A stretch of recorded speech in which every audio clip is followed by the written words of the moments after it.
Внимавајте со отоците. Она што навиду може да личи на наивен симптом, може да биде аларм за опасна болест. Станува збор за херидитарен ангиоедем, кој се јавува поради недостиг на ензим, а се манифестира со отекување на делови од телото, вклучително и на некои витални органи.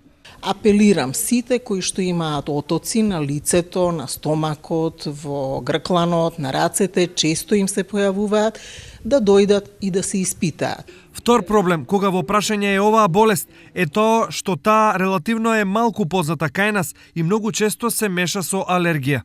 Во тоа е замката на овој проблем, што доколку докторот не слушнал или ја преспал оваа лекција или на друг начин или го заборавил овој проблем, ќе мисли дека пациентот страда од алергија, ќе го лекува од алергија, тоа нема да доведе до успешно излекување, дури може за жал да доведе до смртен исход.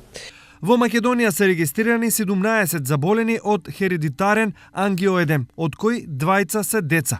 Сепак, експертите сметаат дека нивниот број е многу поголем, но поради малкуте податоци за болеста, голем број пациенти се лекуваат од други диагнози.